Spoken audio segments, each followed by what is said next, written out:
ಬಂತಂತೆ. ಗುರುಶಂಕರ, ಎಂತ ಕಷ್ಟಮಯ ಕೊಳ್ಳದಲ್ಲಿ ನೂಕಿದೆಯಪ್ಪ ಈ ಬಡವರನ್ನು. ಏನ್ ಮಾಡೋದು? ಅನ್ನ ಹಾಕುವ, ಅಂಬಲಿ ನೀಡುವ ಆ ನನ್ನ ಕುಂಭವೇಣಿಯನ್ನೇ ಬಯಸಿ ಬಂದಿದ್ದಾನಲ್ಲ ಗೌಡ.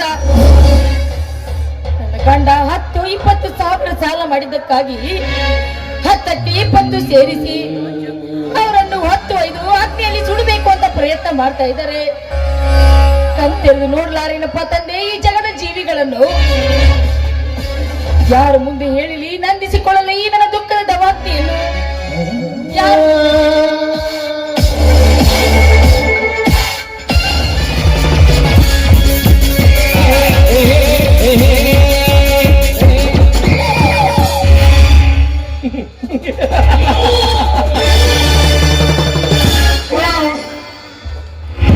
ಅಂದು ನಾನು ಕಣ್ಣಿಟ್ಟ ಯಮುನಾ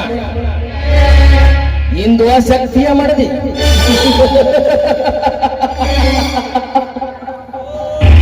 ನನ್ನ ಸೇಡು ತೀರಿಸಿಕೊಳ್ಳಬೇಕಾದರೆ ಆ ಗಂಗನ ಮೀಟ್ ಮಾಡಲೇಬೇಕು.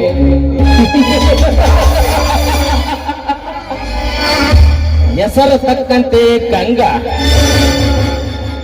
ಗಂಗಾ, ನಿನ್ನ ಗಂಡನಾಗಬೇಕಾದ್ರೆ ಇಂದ್ರ ಲೋಕದಿಂದ ಇಳಿದು ಬಂದ ಈ ನಾಗರಾಜ ಆ ರುದ್ರಿ ಗೌಡನ ತಲೆಯಲ್ಲಿ ವಿಷದ ಬೀಜ ಬಿತ್ತಿ ನಿನ್ನ ಗಂಡನನ್ನು ಗುಂಬಿಟ್ಟು ಕೊಲಿಸಿ ರಂಡೆಯಾದ ನಿನ್ನ ಗಂಡನಾಗದಿದ್ದರೆ ನನ್ನ ಹೆಸರು ಚೆಲುವೆಯರ ಚಲಕಂದ ನಾಗರಾಜನೇ ಅಲ್ಲ.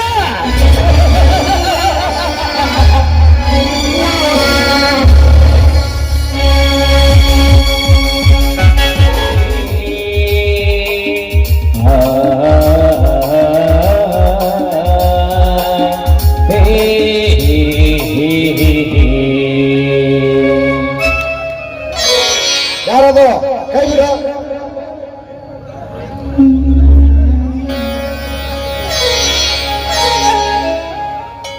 ಯಾಕ್ರಿ ಬರ್ತಾ ಬರ್ತಾ ಹೊತ್ತು ನೆತ್ತಿ ಮೇಲೆ ಬಂದ್ರೆ ಬಂದ ಮೇಲೆ ನಾನು ಸಮಾಧಾನ ಮಾಡೋಕೆ ಕಣ್ಣು ಮುಚ್ಚಿದ್ರಿ ಯಾಕೆ ಅಂತ? ಆನಂದದ ಭಾಸ್ಕರನ್ನು ಉದಯಿಸಿ ಬರುವಾಗ ನನಗೆ ಯಾವಾಗ್ಲೂ ಒಳ್ಳೆ ಕಾಲನೆ ಬಂದಿರುತ್ತೆ. ಅದಕ್ಕೆ ನಿಮ್ಗೆ ಊಟ ಬಡಿಸ್ಬೇಕು ಅಂತ ಓಡೋಡಿ ಬಂದೆ ಇಂಥ ಸಮಯದಾಗ. ಮತ್ತೆ ರೀ, ನಾನೀಗ ಹೇಳು ನಿಮ್ಮ ಮಗುವಿನ ತಾಯಿ ಆಗ್ತಾ ಇದ್ದೀನಿ. ಹೌದಾ? ಸಂತೋಷ, ತುಂಬಾ ಸಂತೋಷ ಆಯ್ತು. ಅಲ್ಲ, ಈ ಸಂದರ್ಭದಾಗ ನಿಮ್ಗೇನು ಕಾಣಿಸ್ಕೊಳ್ಬೇಕು ಹೇಳು? ನಮ್ಮಿಬ್ಬರ ಬಾಳಿನ ಜ್ಯೋತಿಯೇ ನೀವಿರುವಾಗ ಇದನ್ ಬಿಟ್ಟು ಬೇರೆ ಇನ್ನೇನ್ ಕಾಣಿಕೆ ಕೊಡ್ತೀರಾ ರೀ? ಹೌದಾ? ಎಂತ ಸಮೃದ್ಧಿ ಹೆಂಡತಿ ಸಿಕ್ಕಿಲ್ಲ ನನ್ನ ಬಾಳಿಗೆ. ನಿನ್ನಂತ ಹೆಂಡತಿ ಪಡಿಬೇಕಾದ್ರೆ ಪುಣ್ಯ ಜನ್ಮದ ಪುಣ್ಯ ಮಾಡಿರ್ಬೇಕು ನಾನು. ಸಾಕ್ ಮಾಡಿ. ಬಿಸಿಲಿನಿಂದ ತತ್ತರಿಸುವ ನಿಮ್ಮ ದೇಹಕ್ಕೆ ಮೊದಲು ಊಟ ಹಾಕಿಕೊಳ್ಳಿ, ಆಮೇಲೆ ನನ್ನನ್ನು ವರ್ಣನೆ ಮಾಡುವರಂತೆ. ಊಟ ಆಮೇಲೆ, ಮತ್ತೆ ಊಟಕ್ಕಿಂತ ಮೊದಲು ನಿನ್ ಜೊತೆ ಹಾಡಿ ಕುಣಿಬೇಕು ಅಂತ ಆಸೆ ಆಗುತ್ತೆ. ಯಾಕಂದ್ರೆ ನೀನೀಗ ನನ್ನ ಮಗುವಿನ ತಾಯಿ. ಮದುವೆಗೆ ಇಷ್ಟು ವರ್ಷದ ನಂತರ ನಾನು ತಂದೆ ಆಗ್ತಾ ಇದ್ದೀನಿ. ಇದಕ್ಕಿಂತ ಸಂತೋಷ ನಿನ್ಬೇಕು ಹೇಳು? ಅಲ್ಲ ರೀ, ನಿಮ್ಗೋಸ್ಕರ ಬಿಸಿ ಬಿಸಿಯಾದ ಅಡಿಗೆ ಮಾಡ್ಕೊಂಡ್ ಬಂದಿದ್ದೆ. ನಾವು ಹಾಡು ಕುಣಿತಾ ಕುಂತ್ರೆ ಅಲ್ಲಿ ಬಿಸಿ ಅಡಿಗೆ ಆರೋದಿಲ್ವೇನ್ರಿ? ಅಲ್ಲ, ಬಿಸಿ ಅಡಿಗೆ ಆರಿದ ಮೇಲೆ ತಂಪಾದ ಅಡಿಗೆ ತಿನ್ನೋದ್ರಲ್ಲಿ ಒಂಥರ ಮಜಾ ಇರುತ್ತೆ. ಆಯ್ತು ಬಿಡಿ, ನಿಮ್ ಇಷ್ಟವೇ ನನ್ನ ಇಷ್ಟ.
ಮಾವಿನ ಮರದ ಕೆಳಗೆ ಬುತ್ತಿ ಇಟ್ಕೊಂಡಿದ್ದೇನೆ. ಹಾ. ಬನ್ರಿ ಊಟ ಬಡಿಸ್ತೀನಿ, ಊಟ ಮಾಡಿವ್ರಂತೆ. ಊಟ ಆಮೇಲೆ ನೋಡು, ಒಟ್ಟಿಗೆ ಗಿಡಗಳಿದ್ದಾವ, ಅದನ್ನ ಕಡ್ದು ಬಿಟ್ಟು ಬರ್ತೀನಿ. ರೀ ಮೊದಲು ಊಟ ಮಾಡ್ರಿ, ಆಮೇಲೆ ಕೆಲಸ ಇದ್ದೇ ಇದೆ. ಆಯ್ತು ಬಿಡಿ.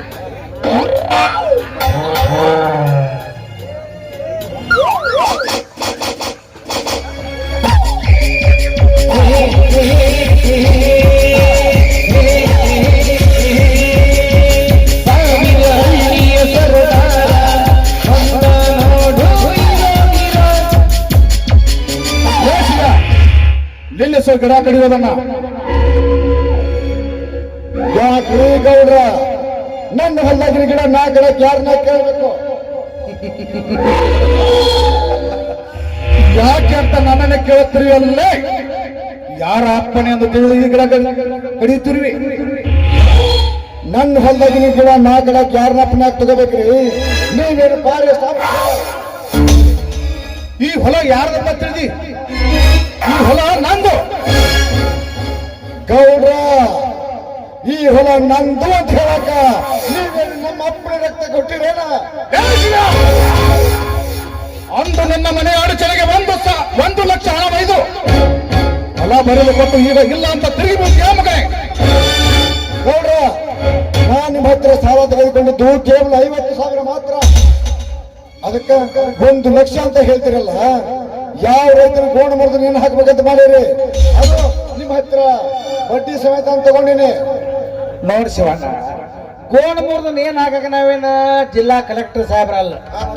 ನಮ್ಮ ಗೌಡ್ರ ಗೌಡಿಗೆ ಎಲ್ಲಿ ತರ ಇರ್ತೈತ್ಲ ಅಲ್ಲಿ ಮಟ್ಟ ಕೇನ್ ಹಾಕೋತ ಹೋಗೋದಟ್ಟೆ ನಮ್ಮ ಕೆಲಸ.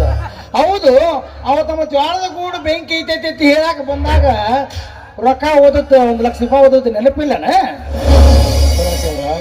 ನಾನು ನಿಮ್ಮ ಹತ್ರ ಸಾಲ ತೆಗೆದುಕೊಂಡಿದ್ದು ಕೇವಲ 50,000 ಮಾತ್ರ. ಅದಕ್ಕೆ 1 ಲಕ್ಷ ಅಂತ ಹೇಳಾಕತ್ತಿರಲ್ರಿ? ಎಷ್ಟು ರೈತರು ಗೋಣ ಮುರಿಬೇಕಂತ ಮಾಡಿರಿ?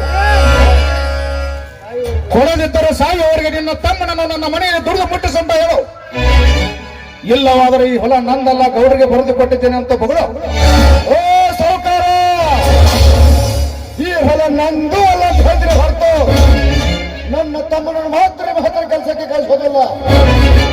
ದುಡಿಸದಿದ್ದರೆ ಕ್ಷಣಗಾಲ ಶ್ರಮಿಸಿದ್ದು ನಿನ್ನ ದೊಡ್ಡ ಸಂಸಾರಕ್ಕೆ. ತಲಾಟಿ ಬಿಚ್ಚಿ ಓದುವನ ಸಾಲದ ಪತ್ರವನ್ನು ಆಯ್ತು ಜನರ, ನೀವು ಅಪ್ಪಣೆ ಕೊಟ್ರ. ಶಿವಣ್ಣ, ನಾವೇನು ಕಣ್ಮುಚ್ಚಿಗೆ ಆಟ ಆಡತ್ತ ತಿಳ್ಕೊಂಡೇನ? ನೋಡಿಲಿ ಬರ್ಬೋದು, ನೀನ ಕಂತ ಇರ್ತ ನೋಡು.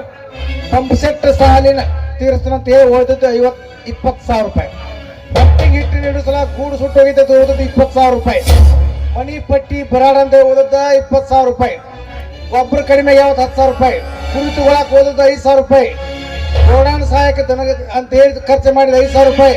ಅದು ಇದು ಎಲ್ಲ ಸೇರಿ 1 ಲಕ್ಷ ರೂಪಾಯಿ ಆಗೈತಿ. ಕೊಡಾಕ ಬೇಕ ನೋಡ್ರಿ, ನಾನೇ ನಿಮ್ಮ ಹತ್ರ ಅಷ್ಟ ಸಾಲ ತೆಗೆದುಕೊಂಡಿನಿ ನೋಡ್ರಿ. ಶೇಂಗಾ ಬಂದ ಬೆಳೆ ಒಳಗ ಮನಿ ಪಟ್ಟಿ ಗರಿ ಬಿಡ ತುಂಬಿನಿ. ನಾನು ಹೆಂಡತಿಗೊಳಗಿನ ಬಂಗಾರ ಮಾರಿ ಕುರಿ ತಗೊಂಡು ಬಂದೀನಿ. ಅದು ಯಾಕ 30,000 ಕಿಮ್ಮತ್ತಿನ ಎತ್ತುಗಳು ಮಾರಿ ಜ್ವಾಳ ತಗೊಂಡು ಬಂದೀನಿ. ಅಲ್ರಿ ನೋಡ್ರ, ನಾನು ನಿಮ್ಮ ಹತ್ರ ಸಾಲ ತೆಗೆದುಕೊಂಡಿದ್ದು ಕೇವಲ 50,000. ಅದಕ್ಕೆ ನನ್ನ ಹೊಲಕ್ಕೆ ಕೈ ಹಾಕ್ಬಿಡಿ ನೋಡ್ರಿ.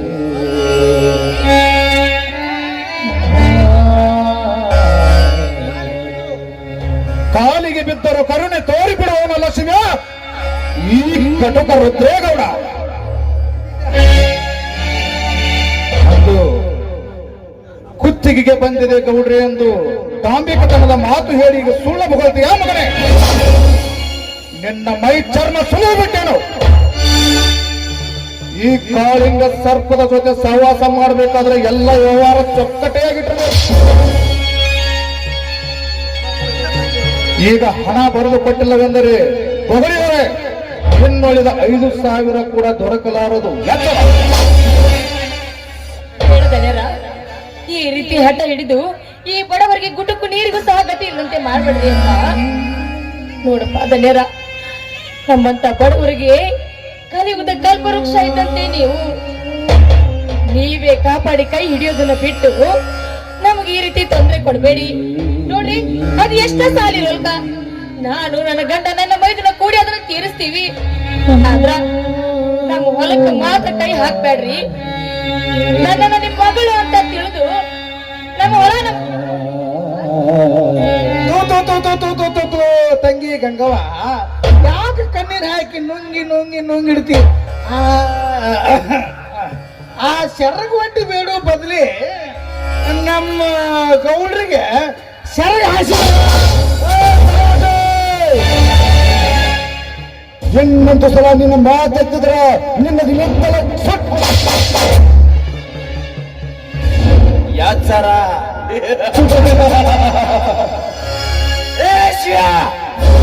ನಿನ್ನಂತ ನೂರಾರು ಪುಣ್ಯಗಳ ನಾಲಿಗೆನ ಕಿತ್ತು ಒಂದರ ಮೇಲೊಂದಿಟ್ಟು ಕಡಿದು ಪುಡಿಯಾಗಿಸುವ ಈ ಕೊಡ್ಲಿ ಕಾಲದ್ರಿಗೆ ಎಚ್ಚರದಿಂದ ಮಾತಾಡುವ ಪುಣ್ಯ. ಈಗಲೇ ನಮ್ಮ ದನಿ ಅಪ್ಪಣೆ ನೀಡಿದೆ ಆದರೆ ಪತ್ತೆಯಾಗದಂತೆ ಸೀಳಿ ಬಿಡುವೆನು ಈ ಶಿಬಿರವನ್ನು. ಗೌಡನ ಎಂಜಲು ತಿಂದು ಕೊಬ್ಬಿ ನಿಂತಿರುವ ನಾವು ನನ್ನ ಮಗನ ನಿಮ್ಮಂತರ ಖಂಡ ಸಾಗೆ ಸಾಯ್ತೀನಿ ವಿನಃ ನಿಮ್ಮಂತವ್ರಿಗೆ ಎಂದೂ ತಲೆ ತಗ್ಗಿಸಲಾರೆ. ಬೇಡಿ ಕಾರಣ ದಯವಿಟ್ಟು ನನ್ನ ಗಂಡನಿಗೆ ಏನು ಮಾಡಬೇಡಿ. ನೋಡಿ, ನನ್ನ ಗಂಡನಿಗೆ ಜೀವದಾನ ಮಾಡಿ ಅಂತ ನಿಮಗೆ ಪತಿ ಭಿಕ್ಷೆ ಬೇಡ್ಕೊಳ್ತೀನಿ. ಸರಿ ಆಚೆಗೆ ಹೊಚ್ಚ ಹೆಣ್ಣೆ.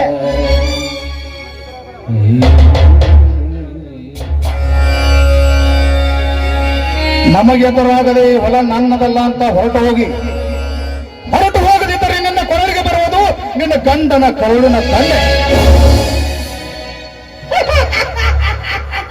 ತಂಗಿ ಗಂಗವ್ವ, ನಮ್ಮ ಸಾವುಕಾರ ತಿರ್ಗಾ ಮುರ್ಗ ಮಾತಾಡಿದ್ರ ನಮ್ಮ ಕಾಲನ ಕೊಟ್ಲಿಲ್ಲ ನಿನ್ನ ಗಂಡನ ಚಂಡ ರುಂಡ ಪಾಲಾಯ ಸೊಂಡಿ ಹೀಗಾಕತಿ.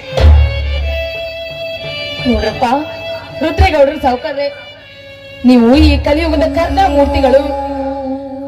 ನೀವೇ ಈ ರೀತಿ ಮಾತಾಡಿದ್ರೆ ಈ ಬಡ ರೈತರನ್ನು ಕೈ ಹಿಡಿದು ಕಾಪಾಡುವುದಾದ್ರೂ ಯಾರು?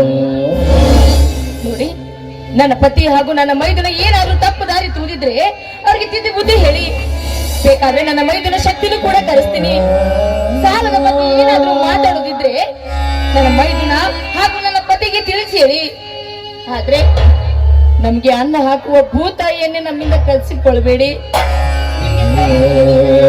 ಏಯವ್ವ, ಹಾಗೆಂದ್ರೆ ನಮ್ಮ ಗಂಡ ಹೆಂಡತಿ ಪುರಾಣ ಕೇಳೋದಾತ ನಮ್ಗೆ ತಲೆ ಕೆಟ್ಟದಿ. ಒಟ್ಟ ಈಗ ಏನಂದಿ ಹೇಳಟ್ಟೆ.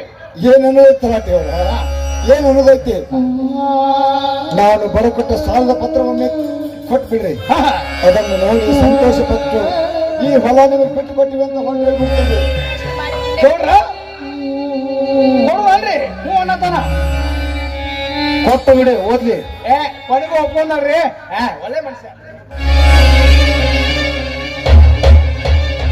ಚೆನ್ನಾಗಿ ಓದ್ರಿ. ತಂಗಿ ನೀನು ಓದಬೇಕಾರೆ ಇಬ್ರು ಕೂಡ ಓದ್ರಿ.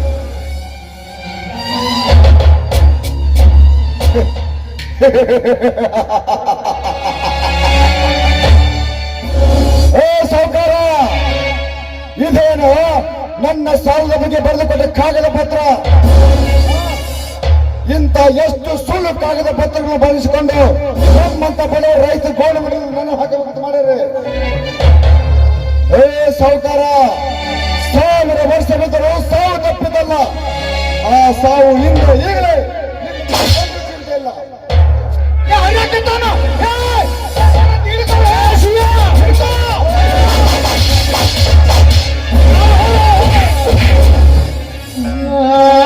ಹಣಕ್ಕಾಗಿ ಬರೆದುಕೊಟ್ಟ ಕರಾರ ಪತ್ರವನ್ನು ಲೆಕ್ಕಿಸದೆ ಹರಿದು ಕಾಲಿನ ತುಳಿಯಾಗಲೇ ಲೇಖನ ಹೊತ್ತುಕೊಂಡು ನಡೆಯುವ ಭೇಟಿಯನ್ನ ಕಂಬಕ್ಕೆ ಕಟ್ಟಿ ಮೆಟ್ಟಿಸಿದ್ದೀನಿ. ಗೌಡ, ಇವತ್ತು ನಾನು ಹಿಡ್ಕೊಂಡು ಹೋಗ್ಬೋದು. ಆದ್ರ ನಿಮ್ಮ ಪ್ರಾಣಕ್ಕಾಗಿ ಪಡೆ ತೊಟ್ಟಿನಿಂದ ನನ್ನ ತಮ್ಮ ಶಕ್ತಿ ಬಂದ್ರ ನಿಮ್ಮನ್ನೆಲ್ಲ ಇಂಚಿಂಚ ಕತ್ತರಿ ಹಾಕಿಬಿಡ್ತಾನ. ನಿಮ್ಮ ಆದ್ಯತೆ ಈ ಕತ್ತೆ ಮರಿಯನ್ನು ಹೊತ್ತು ಒಯ್ಯುತ್ತೇನೆ.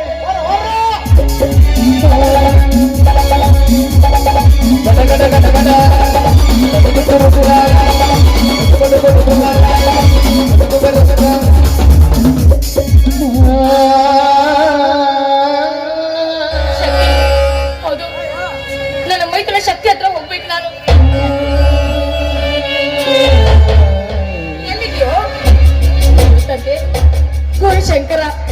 ಎಂತ ಕಷ್ಟಮಯ ಕೊಳ್ಳದಲ್ಲಿ ನೂಕಿದ್ಯಪ್ಪ ಈ ಬಡವರನ್ನು. ಏನ್ ಮಾಡೋದು? ಅನ್ನ ಹಾಕುವ, ಅಂಬಲಿ ನೀಡುವ ಆ ನನ್ನ ಕುಂಭವೇಣಿಯನ್ನೇ ಬಯಸಿ ಬಂದಿದ್ದಾನಲ್ಲ ಆ ಗೌಡ. ನನ್ನ ಗಂಡ 10-20 ಸಾವಿರ ಸಾಲ ಮಾಡಿದ್ದಕ್ಕಾಗಿ 10ಕ್ಕೆ 20 ಸೇರಿಸಿ ಅವರನ್ನು 10-5 ಅಗ್ನಿಯಲ್ಲಿ ಸುಡಬೇಕು ಅಂತ ಪ್ರಯತ್ನ ಮಾಡ್ತಾ ಇದ್ದಾರೆ. ಕಣ್ತೆರೆದು ನೋಡ್ಲಾರೇನಪ್ಪ ತಂದೆ ಈ ಜಗದ ಜೀವಿಗಳನ್ನು. ಯಾರು ಮುಂದೆ ಹೇಳಿಲಿ ನಂದಿಸಿಕೊಳ್ಳಲಿ ಈ ನನ್ನ ದುಃಖದ ದವಾಗ್ತಿಯನ್ನು? ಯಾರು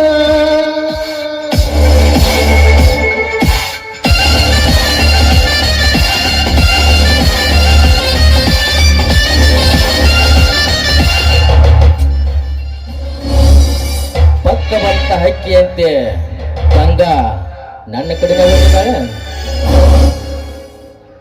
ಬನ್ನಿ ಸಾಹೇಬ್ರೆ, ಬನ್ನಿ. ನೋಡಿ, ನಿಮ್ಮ ಸಹಕಾರರು ಹಾಕಿದ ಬಲಿಪಾಶಕ್ಕೆ ನನ್ನ ಗಂಡ ಅವ್ರ ಕೈ ಸರಿಯಾಗಿದ್ದಾನೆ. ನಿಮ್ಗೆ ಕೈ ಮುಗಿ ಕೇಳ್ಕೊಳ್ತೀನಿ, ಹೇಗಾದ್ರೂ ಮಾಡಿ ನನ್ನ ಗಂಡನ ಇದರಿಂದ ಪಾರ್ ಮಾಡ್ತೀನಿ. ನೋಡಿ, ಯಾವುದೇ ದುರಾಲೋಚನೆಗೆ ಸಿಲುಕಿ ನಮ್ಮ ವಂಶವನ್ನೇ ನಿರ್ವಾಶ ಮಾಡ್ಬೇಕು ಅನ್ಕೊಂಡಿದ್ದಾರೆ ನಿಮ್ಮ ದನಿ. ನಿಮಗೆ ಕೈ ಮುಗಿತೀನ್ರಿ ಅಪ್ಪ. ನನ್ನ ಗಂಡನನ್ನು ಹೇಗೆ ಮಾಡಿದ್ರು ಬಿಡಿಸಿ ಕರುಣೆಯಿಂದ ಗಂಗಾ, ನಿನ್ನ ಗಂಡನನ್ನು ಬಿಡಿಸಿಕೊಡ್ತೀನಿ. ಆದ್ರೆ ನನ್ನ ಮಾತಿಗೆ ಒಪ್ಪಿದೆ ಮಾತ್ರ ಬಿಡ್ತೀನಿ. ನಿಮ್ಮ ಮಾತು ಯಾವುದು ದನಿ?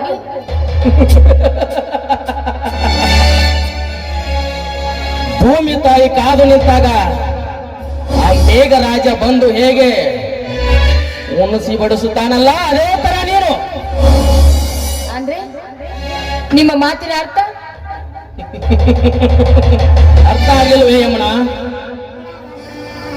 ನೀನು ಎಷ್ಟೇ ಗೋಳಾಡಿದ್ರು ಈ ನಾಗರಾಜ ನಿನ್ನ ಕುಕ್ಕದೇ ಬಿಡಲಾರೆ. ಅಂದ್ರೆ ಹಿಂದೆ ನಿನ್ನ ತಾಯಿ ಕೂಡ ಇದೇ ರೀತಿ ಮಾಡಿದ್ದಾಳೇನೋ? ಮುಚ್ಚ ಬಾಯಿ. ಆ ಗೌಡನ ಎಂದರದ ಆಸೆಗಾಗಿ ಹೆಣ್ಣು ಮಕ್ಕಳ ಶೀಲಭಂಗವನ್ನು ಮಾಡಲು ಬರ್ತಿದೆಯಲ್ಲ, ಈ ನನ್ನ ಕೋಳಲ್ಲಿ ಸಾಕ್ಷಾತ್ ಪರಶುವ ಕಟ್ಟಿದ ಮಂಗಲ ಸೂತ್ರ ಇದೆ ಇರೋದನ್ನು ಮಾತ್ರ ಮರೆಯಬೇಡ ನೀನು. ಗಂಗಾ, ಹೆಚ್ಚಿಗೆ ಮಾತು ಬೆರೆಸಿ ಸಿಡಿದೆಬ್ಬಿಸಬೇಡ ಈ ನಾಗರಾಜನನ್ನು. ಸುಮ್ಮನೆ ಬಾರಲೇ ಬಾ ನನ್ನೊಳಗಲು.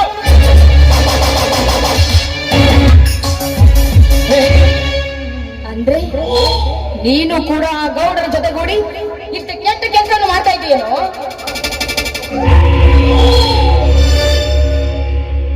ಗಂಗಾ, ಸುಮ್ಮನೆ ನನ್ನ ಮಾತಿಗೆ ಒಪ್ಪಿದರೆ ಸರಿ. ಮಾತಿಗೆ ಮಾತು ಬೆಳೆಸಿ ನನಗೆ ಮುಂದಿನ ಮಾತು ಮಾತಾಡಕ ಹೋಗಬಾರದು. ಏನು ಹೇಳ್ತೀರಿ ಕೇಳು ಅಷ್ಟೇ. ಏ ನಾಗರಾಜ, ನೋಡು, ನನ್ನ ಗಂಡನನ್ನು ಹೊತ್ತೊಯ್ದಂತೆ ನನ್ನ ಮೈದನ್ನು ಹೊತ್ತೋದಕ್ಕೆ ನಿನ್ನಿಂದಲ್ಲ ಕಣೋ, ನಿನ್ನ ಗೌಡಪ್ಪನಿಂದಲೂ ಸಾಧ್ಯವಿಲ್ಲ. ನನ್ನ ಮೈದುನ ಹಿಂಡು ಹುರಿಯ ಹಾಲು ಕುಡಿದು ಗಂಡುಗಡಲಿ ಹಿಡಿದು ನಿಮ್ಮಂತ ಬಂಡರ ರುಂಡವನ್ನ ಚೆಂಡಾಡ್ಬೇಕು ಅಂತ ಗಂಡುಗಡಲಿಯನ್ನು ಹಿಡಿದು ನಿಂತಿದ್ದಾನೆ ಕಣೋ. ನಾನು ಹೇಳುವ ಮಾತೆಲ್ಲ ಬಂಡದ್ದು ಅಂತ ತಿಳಿದು ಒಂದೇ ಒಂದು ಹೆಜ್ಜೆ ಮುಂದಿಟ್ಟೆ ಬಂದಿದ್ದು. ಆದ್ರೆ ನೀನು ಹೆಜ್ಜೆ ಕಿತ್ತು ಇಡೋದ್ರೊಳಗಾಗಿ ನಿನ್ನ ಮುಂಡದಿಂದ ರುಂಡವನ್ನು ಬೇರ್ಪಡಿಸುತ್ತಾನೆ ನನ್ನ ಮೈದುನ. ಎಚ್ಚರ, ಎಚ್ಚರ. ಏನು ಮಾಡ್ತಾನ ನೋಡ್ತಾನೆ ನಿನ್ನ ಮೈದನ. ನಿನ್ನಂದ್ರೆ ಇವತ್ತು ಕುಕ್ಕರೇ ಬಿಡಲ.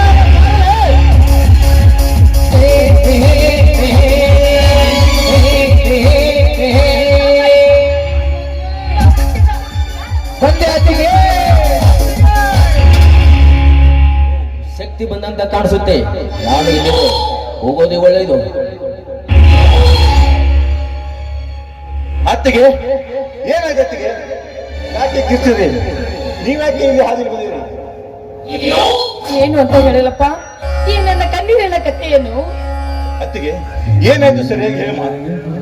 ಏನಾಯ್ತು? ಯಾರಾದ್ರೂ ಏನೋ ಅಂದ್ರ? ಇಲ್ಲ ನಮ್ಮ ಮನೆತನ ಬಗ್ಗೆ ಯಾರಾದ್ರೂ ಅಂದ್ರ? ಹಾಗೇನಾದ್ರೂ ಅಂದಿದ್ರೆ ಸರಿ, ಅವರನ್ನು ಈ ಕುರಿ ಬಲಿಕರು ಹಾಗೆ ಕಡಿದು ಅವ್ರ ರಕ್ತ ತಂದು ನಿನ್ನ ಪಾದಕ್ಕೆ ಹಾಕ್ತೀನಮ್ಮ. ಹೇಳಮ್ಮ, ಯಾರು? ಮೈದುನ ಶಕ್ತಿ, ನನ್ನ 10,000 ಸಾಲ ಮಾಡಿದ್ರೆ 10ಕ್ಕೆ 20 ಸೇರಿಸಿ ಆ ಗೌಡ ನಿಮ್ಮ ಅಣ್ಣನನ್ನು ಹೆದರಿಸಿ ಬೆದರಿಸಿ ನಮ್ಮ ಹೊಲನ ಬಳಸಿಕೊಂಡು ಬಿಟ್ಟಿದ್ದಾನಪ್ಪ. ನಮ್ಮ ಹೊಲನ ಬಳಸಿಕೊಂಡಿದ್ದಲ್ಲದೆ ನಿಮ್ಮ ಅಣ್ಣನನ್ನು ಆ ಗೌಡ ಎತ್ಕೊಂಡು ಏನ್ ಹೇಳ್ತಾ ಇದೀಯ ಅತ್ತಿಗೆ? ಹಣಕ್ಕಾಗಿ ಅಣ್ಣನನ್ನು ಹೋದ್ರ ಎಲ್ಲ ಗೌಡ, ನಿನ್ನ ಪಾಪ ಕೂಡ ತುಂಬಿದೆ. ನನ್ನನ್ನು ನೀನು ಎಲ್ಲೇ ಅಡಗಿದರು ನಿನ್ನ ಹೊರಗೆಳೆದು ನಿನ್ನ ಮುಂಡವನ್ನು ಇದೇ ಮಣ್ಣನ್ನು ಹುಗಿದು ಅಣ್ಣನ ತಂದು ನಿನ್ನ ಮುಂದೆ ನಿಲ್ಲಿಸ್ತೀನಿ ಅತ್ತಿಗೆ. ತಡೆ ಶಕ್ತಿ ನಿಲ್ಲಪ್ಪ. ಯಾಕತ್ತಿಗೆ? ನನ್ನ ಮೇಲೆ ಸಮಸ್ಯೆ ಅತ್ತಿಗೆ. ಆ ಸೂರ್ಯ ಚಂದ್ರನ ಮೇಲೆ ಆಣೆ, ಆ ಗೌಡನ ನನ್ನನ್ನು ಯಾವ ಕೋಟೆಯಲ್ಲಿಟ್ಟರು ಸರಿ, ಆ ಕೋಟೆಯನ್ನು ಒಡೆದು ಆ ಗೌಡನ ಹೊಂಡವನ್ನು ಕಡಿದು ನಮ್ಮ ಅಣ್ಣನ ತಂದು ನೀನು ಮುಂದೆ ನಿಲ್ಲಿಸ್ತೀನಿ ಅತ್ತಿಗೆ. ಬರ್ತೀನಿ ಅತ್ತಿಗೆ, ಬರ್ತೀನಿ.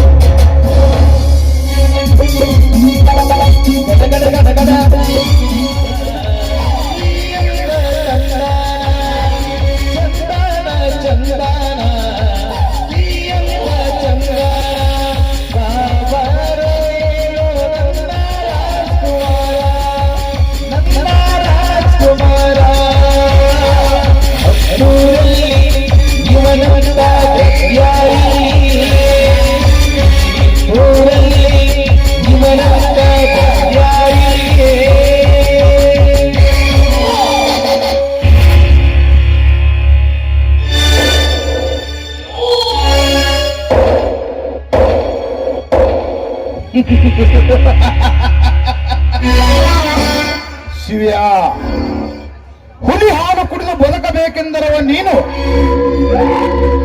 ಎಂದು ಇದೇ ಹುಲಿಯ ಕೈಗೆ ಸಿಕ್ಕು ಬಿಟ್ಟಿಯಲ್ಲೇ ನನ್ನ ಮಗನೇ.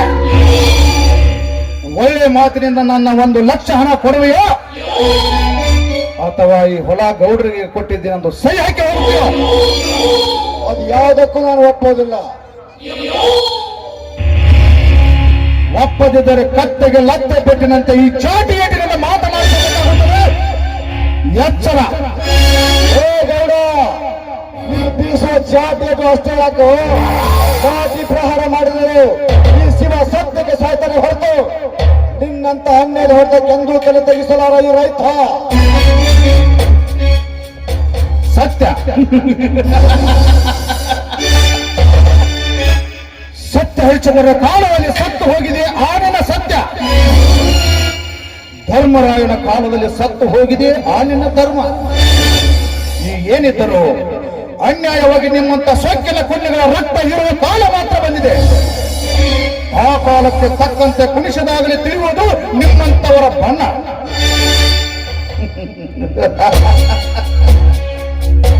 ಒಳ್ಳೆ ಮಾತಿನಿಂದ ನನ್ನ ಹಣ ಕೊಡುವೆಯೋ ಅಥವಾ ಈ ಗೌಡನ ಹೊಡೆತವನ್ನು ತಿಳಿದುಕೊಳ್ಳು.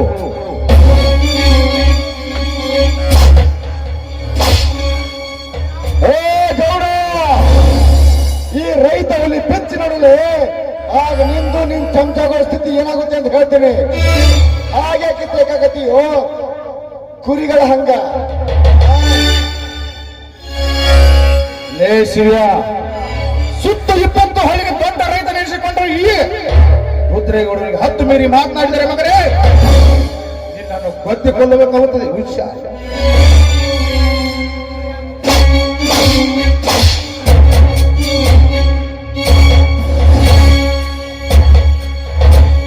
ಒಳ್ಳೆ ಮಾತಿನಿಂದ ಸಹಿ ಹಾಕಿ ಹೋಗು. ಏ ಗೌಡ, ಈ ಹುಲಿನ ಬೆಚ್ಚಿ ನೋಡು, ಆಗ ನಿಮಗೆ ಸ್ಥಿತಿ ಏನಾಗುತ್ತೆ ಗೊತ್ತಾಗತ್ತೆ. ಅಲ್ಲ, ಒಬ್ಬ ಗಂಡಸನ್ನ ಕಟ್ಟಿ ಹಾಕಿ ಬಡಿಯೋ ಕೆಲಸನ ಒಬ್ಬ ಹೆಂಗಸ ಮಾಡ್ತಾಳೆ. ನಾವಾಕಿ ನನ್ನ ಮಗನ. ಏ ಗೌಡ, ನನ್ನ ಬಿಚ್ಚಿ ಆ ಬಾರ್ಕಲ್ ನನ್ನ ಹೊಡಿ, ಆಗ ನೀ ಕಣ್ಸನ್ನು ಒಪ್ಕೋತೀನಿ. ಅದನ್ನ ಬಿಟ್ಟು ಏ ಆ ಬಾರ್ಕಲನ್ನು ನೀನು ಒಬ್ಬ ಕಣ್ಸಲ್ಲೇ ಮಗನ. ನಿನ್ನನ್ನು ಹಿಡಿದು ತಂದದ್ದು ನಿನ್ನ ಸೂರತನದ ಮಾತು ಕೇಳಲಿಕ್ಕಲ್ಲೇ ನನ್ನ ಮಗನೇ. ನಿನ್ನನ್ನು ಹಿಡಿದು ತಂದದ್ದು ನನ್ನ ಸೇಡು ತೀರಿಸಿಕೊಂಡು ನಿನ್ನ ಮೈ ಚರ್ಮ ಸುಳಿಯಲಿಕ್ಕೆ ತಂದಿರುವೆ. ಈ ಪುರುಷನಿಗೆ ಏನಂತ ಮುಗಳಿದೆ ನೀನು? ಆದರಕ್ಕೆ ಹುಟ್ಟಿದವನೆಂದು ಮುಗಳಿದೆ. ಹಿಂದೆ ನಿನ್ನ ಆರೈಕೆಗಾಗಿ ಹೊಟ್ಟೆಗೆ ಹಿಟ್ಟಿಲ್ಲದಾಗ ನಿನ್ನ ತಾಯಿ ಭಾರತೀಯದಕ್ಕೆ ನನ್ನಂತ ಶ್ರೀಮಂತರಿಗೆ ಸರ್ವ ಆಸೆ ನಿನ್ನನ್ನು ಜೋಕೆ ಮಾಡಿದ್ದು ಬರುತ್ತೆ ಲೆಕ್ಕತ್ತೆ. ಒಳ್ಳೆ ಮಾತಿಂದ ಹೇಳ್ತೀನಿ, ಸಹಿ ಕೊಂಡೋಗು.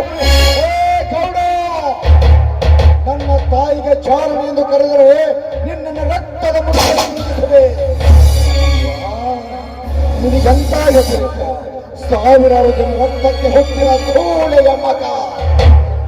ಏ ಗೌಡ, ನನ್ನ ತಾಯಿಗೆ ಚಾರಣೆ ಎಂದು ಬಂದರೆ ನಿನ್ನ ರಕ್ತದ ಮುಡಿನಲ್ಲಿ ಮುಳುಗಿಸಿಕೊಡ್ತೇವೆ ಮಗನ.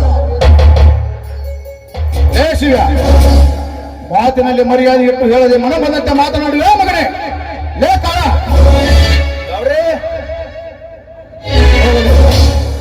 ಬೇಗನೆ ತೆಗೆದುಕೊಳ್ಳುವ ಕಾಯಿನ ಕಬ್ಬಿಣವನ್ನ.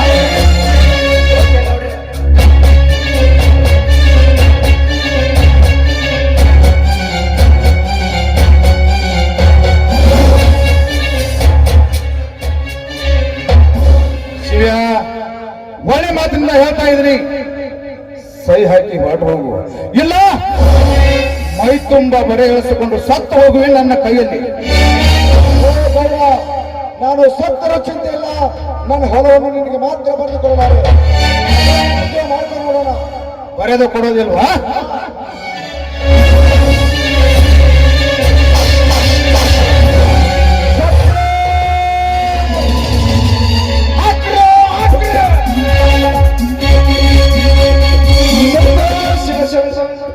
ಲೇಖ ಏನ್ ನೋಡ್ತೀನಿ, ಸರಿಯಾಗಿ ಹಿಡಿದು ಇವನು ನನ್ನ ಮೇಲೆ ಕೆಟ್ಟ ಕಣ್ಣೆಟ್ಟ ಇವನ ಕಣ್ಣು ಕಿತ್ತು ಬಿಡ್ತೀನಿ.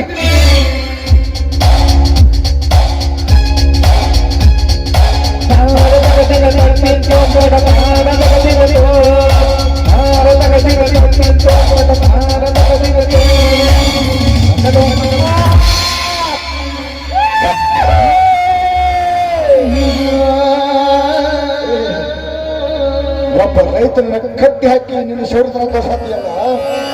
ಈಗ ನನ್ನ ತಮ್ಮ ಬಂದ್ರ ನಿಮ್ಮ ಒಬ್ಬೊಬ್ಬ ರುಂಡವನ್ನು ಚೆಂಡಾಡಿ ಆ ರುಂಡಗಳಿಗೆ ನಾ ಮೆಟ್ಟುವ ಮೆಟ್ಟಿನ ಸರ ಹಾಕಿ ನಮ್ಮ ಊರ ಶಿವಾಲಿ ಕಟ್ಟದೆ ಹೋದ್ರ ನನ್ನ ತಮ್ಮ ಶಂಡ ನನ್ನ ತಾಯಿಯ ವಿಚಾರದಲ್ಲಿ ಜನ್ಮ ಕೊಟ್ಟಿರುವಂತೆ ಮತ್ತೆ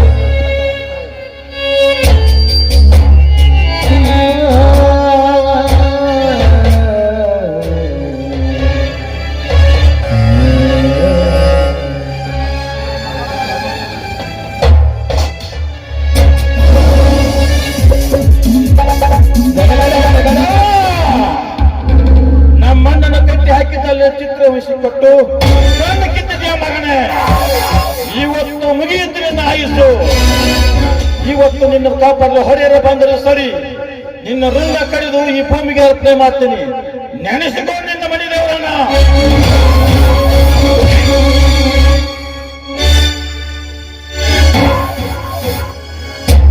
ಕಾತ ಮಾಡಲೇ ಶಕ್ತಿ, ಕಾತ ಮಾಡಲೇ ಇದರ ಸೇಡು ನಾನು ತೀರಿಸದಲೇ ಬಿಡಲಾರೆ. ಏ ಕರಿಯ, ಸರಿಯಾಗಿ ಹಿಡಿದು ನಿಲ್ಲಿಸೋಣ.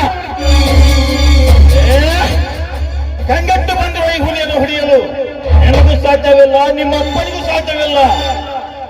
ಏ ಗೌಡನೆಯನ್ನು ತಿನ್ನುವ ಹಣ್ಣಿಗರೆ, ಇಷ್ಟಕ್ಕೆಲ್ಲ ಕಾರಣ ನೀವು. ಮೊದಲು ನಿಮ್ಮ ನರಿ ಬಲಿ ಕೊಡ್ತೀನಿ, ಆಮೇಲೆ ಗೌಡ ನೋಡ್ಕೊತೀನಿ.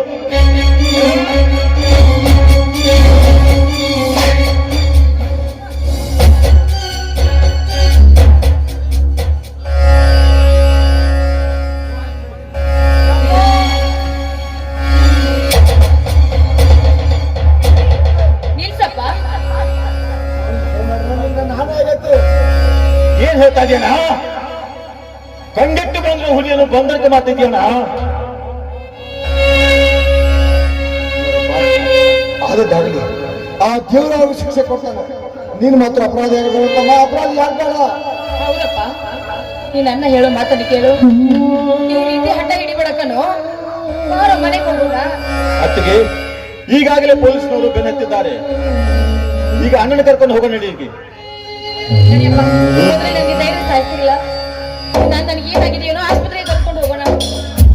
ಈ ಬಡವರ ಬಾಳಲಿ ಬಿರುಗಾಳಿ ಬೀಸಿದೆ, ಓದಿವ ನಿನ್ನಾಟಕ್ಕೆ ಕೊನೆಯಿಲ್ಲದಾಯಿತೆ. ಈ ಬಡವರ ಬಾಳಲಿ ಬಿರುಗಾಳಿ ಬೀಸಿದೆ, ಓದಿವ ನಿನ್ನಾಟಕ್ಕೆ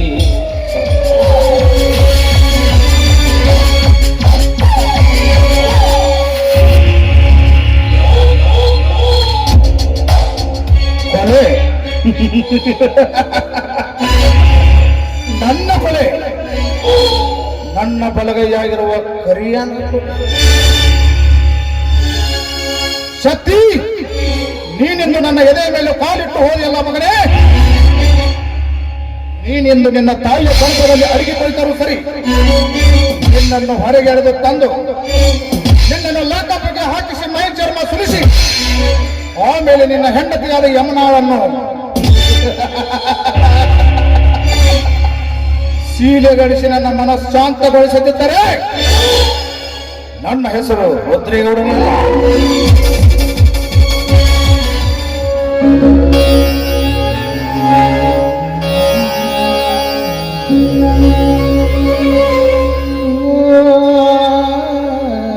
ಅತ್ತಿಗೆ, ಪೊಲೀಸ್ನವರು ನಮ್ಮನ್ನು ಹಿಡಿಯಲು ಬಂದೇ ಬರ್ತಾರೆ.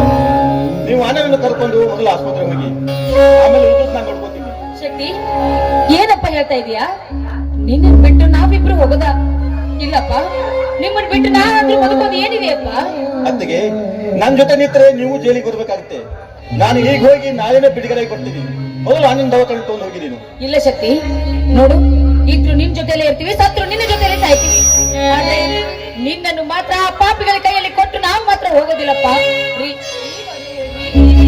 ಹೌದಪ್ಪ, ನಿನ್ನೊಬ್ಬನ ಬಿಟ್ಟು ನಾವು ಹೇಗೆ ಹೋಗ್ಬೇಕು? ಹೇಗಾದ್ರೂ ತಪ್ಪಿಸ್ಕೊಂಡು ಹೋಗೋಣ ಬಾ. ಇಲ್ಲ, ನಾನು ಬಂದೇ ಬರ್ತೀನಿ. ಅತ್ತಿಗೆ, ಮೊದಲು ಆನಂದ ಕರ್ಕೊಂಡು ಹೋಗ್ತೀನಿ. ಒಂದ್ ಕೆಲಸ ಮಾಡು, ನಾವು 3 ಜನ ಎಲ್ಲಾದ್ರೂ ತಪ್ಪಿಸ್ಕೊಳ್ಳೋಣಪ್ಪ. ಹೌದಪ್ಪ, ಚಂಡನಂತೆ ನಾನು ಓಡಿ ಹೋಗಲ್ಲ ಅತ್ತಿಗೆ. ನಾನು ಎದುರಿಸ್ತೀನಿ, ನೀವು ಹೋಗಿ, ನಾನು ಬರ್ತೀನಿ. ಮೈದುನ, ಹುಷಾರಪ್ಪ.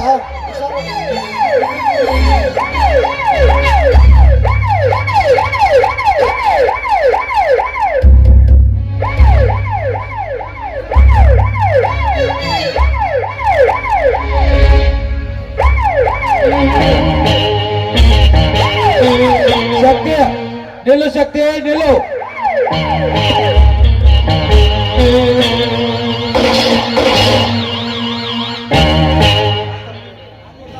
ಮೋಸ ಮಾಡಿದೆ ಇನ್ಸ್ಪೆಕ್ಟರ್, ಮೋಸ ಮಾಡಿದೆ. ಮೋಸ ಮಾಡಿದಷ್ಟೇ ಏಕೆ, ಕೊಲೆ ಮಾಡಿ ತಪ್ಪಿಸಿಕೊಂಡು ತಿರುಗಾಡ್ತಿರೋ ನಿನ್ನಂತವನ ರಕ್ತವನ್ನು ಭೂಮಿಗೆ ಇಳಿಸಿ ಒತ್ತು ಲಾಕಪ್ಗೆ ಹಾಕಲು ಬಂದಿದ್ದೇನೆ. ಇನ್ಸ್ಪೆಕ್ಟರ್, ನಾನು ಹೆದರಿ ಹೋಗ್ತಾ ಇಲ್ಲ. ನಿಮ್ಮ ಇಂತ 100 ಮಂದಿನ ಕೊಲ್ತೀನಿ, ಆದ್ರೆ ಎದುರಿಸಿ ನಿಲ್ತೀನಿ. ನೀನು ಮೋಸದಿಂದ ನನ್ನ ಸೂಟ್ ಮಾಡಾಯಿತು ಸರ್. ಪದ್ಮಾಸ್ ನನ್ನ ಮಗನೇ, ಯಾರಿಗೆ ಏನಂತ ಮಾತಾಡ್ತಿದೆ? ಹೆಚ್ಚಿಗೆ ಮಾತಾಡಿದ್ರೆ ಒತ್ತು ಲಾಕಪ್ಗೆ ಹಾಕ್ತಾನೆ. ಇನ್ಸ್ಪೆಕ್ಟರ್, ಇದೆಂತ ಅವಮಾನದ ಮಾತು. ನೋಡಿಕೊಳ್ಳಿ ಚೆನ್ನಾಗಿ ಅವಮಾನ. ನಡೆ ಹೋದ.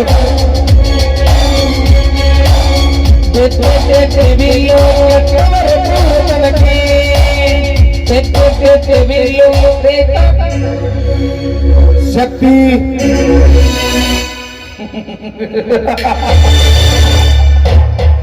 ಈಗಲಾದರೂ ಚೆನ್ನಾಗಿ ತಿಳಿದುಕೊಂಡಿಯಲ್ಲ ಈ ಗೌಡ ಹಂತವನು ಅಂತ. ನಿನ್ನನ್ನ ಆಸ್ಪತ್ರೆಯಿಂದ ಬಿಡುಗಡೆಯಾಗಿ ಬರುವುದರೊಳಗಾಗಿ ನನ್ನ ಸೇಡಿನ ಬಾಣ ಹೂಡಿ ಬಿಡುವೆ ನಿನ್ನ ಹೆಂಡತಿ ಅತ್ತಿಗೆಯರ ಮೇಲೆ. ಅವರಿಬ್ಬರನ್ನು ಅಪ್ಪಿ ಮುದ್ದಿಟ್ಟು ಆಮೇಲೆ ನಿನ್ನ ಆಸ್ತಿಯನ್ನು ಎತ್ತಿ ಹಾಕ್ತೀನಿ.